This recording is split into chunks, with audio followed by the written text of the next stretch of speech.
النبي صلى الله عليه وسلم بحديثات شو من العلو من لم يوقر الكبير ويرحم الصغير ويأمر بالمعروف وينهى عن المنكر فليس منا ታላቆቻችንን ታላቅን ያላከበረ ታናሾችን ያላዘነ ለታናሾች በጥሩ በመልካም ነገር ያላዘዘ እንደዚሁም ከመጥፎ ነገር ያልከለከለ ከኛ አይደለም አሉ ነብዩ ሰለላሁ ዐለይሂ ወሰለም። ይህ ሐዲስ ለሰዎች ምን አይነት ክብር መስጠት እንዳለብን እና በመልካም ነገር ማዘዝና ከመጥፎ ነገር መከልከል እንዳለብን የሚያሳስብ ሐዲስ ነው።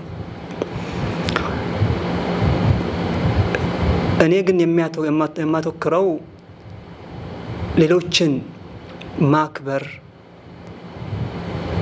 በእስላም እንዴት ይታያል፣ እንዴት ነው የሚለውን ይሆናል ማለት ነው። እስላም ሰዎችን ማክበር ለሰዎች احترام መስጠት ትልቅ ቦታ ሰጥቶታል ማለት ነው። ለዚህ ነብዩ ሰለላሁ ዐለይሂ ወሰለም አሁን በተጠቀሰው ሐዲስ ታላላቆችን ያላከበረ ለታናሾች ደግሞ ያላዘነ ከኛ አይደለም ብለው የተናገሩት ማለት ነው። እንደዚያውም አላህ Subhanahu Wa Ta'ala ቁርአን ውስጥ ላይ ወቁሉ للناس حسنا ይላል። ለሰዎችም መልካምን ነገር ተናገሩ። ይህ ለሰዎች ያለን ግንኙነት ከሰዎች ጋር የምናደርጋቸው ንግግሮች ማማርና ጥሩ መሆን እንዳለበት የሚያመላክት ነው ማለት ነው። ሰዎችን ሌሎችን ማክበር እስላም በልዩ ሁኔታ ያያዋል ማለት ነው። ሰዎችን እኛ ስናከብር ለሰዎች ቦታ ስንሰጥ ባላቸው ደረጃ ነው ማለት ነው። ታላላቆቻችንን በእድሜያቸው መሰረት በትልቅነታቸው መሰረት እንደዚሁም ደግሞ ዓሊሞችን ዑለማዎችን በተመሳሳይ እንደዚያው በዕልማቸው ባላቸው ደረጃ እንደዚሁም በተመሳሳይ ሌሎችንም ሁሉንም ባላቸው ደረጃ ልናከብራቸው ይገባል ማለት ነው። ከዚህ በተቃራኒ ሰዎችን ከማክበር በተቃራኒ አንዳንዴ ሰዎች የሚፈጽሟቸው ብዙ ችግሮች አሉ።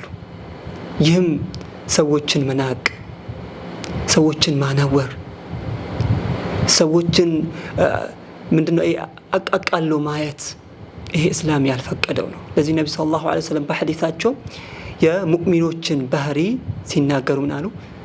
المؤمن ليس باللعان ولا بالطعان ولا الفاحش ولا البذيء مؤمن مالت تراغامي አይደለም።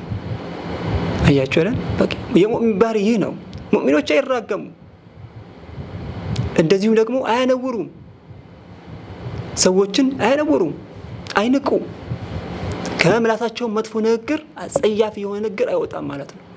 ዛሬ ግን በተለያዩ ሁኔታዎች የምናያቸው በሶሻል ሚዲያ አላህ Subhanahu Wa Ta'ala በፈጠራቸው ሰዎች በተፈጥሯቸው አላህ በፈጠራቸው ተፈጥሮ የሚቀልዱ የሚስቁ የሚንቁ ሰዎችን እናያለን። በተመሳሳይ እንደዚያው በሐሳቦቻቸው ሰዎችን በማየት ብቻ የሚንቁ አሉ። ነብዩ ሰለላሁ ዐለይሂ ወሰለም በሐዲሳቸው ከኩራት ምልክት አንዱ ምንድነው ያሉት? ሰዎችን መናቅ ነው ያሉት። ሰዎችን አቅልሎ ማየት፣ ሰዎችን መናቅ ይሄ ምንድነው? ኩራት ነው ማለት ነው። ከሰዎች ከምንጸየፋቸውና በጣም ለሰዎች ባህሪ መሆን ከሌለባቸው ነገራቶች አንዱ ምንድነው? ንቀት ነው። ይሄ ንቀት መጥፎ የሆነ ባህሪ ነው። ከምንም በላይ ከዚህ ነገር ልንጠነቀቅ ይገባል። ምክንያቱም እስላም ሙሉ የሆነ ሃይማኖት ነው። በሁሉም አካሁናችን እስላምን መምሰል አለብን። ለዚህ ነው ነብዩ ሰለላሁ ዐለይሂ ወሰለም ሀዲያቸው መመሪያቸው እንዴት ነበር? ከሰዎች ጋር የነበራቸው ግንኙነት እንዴት ነበረ?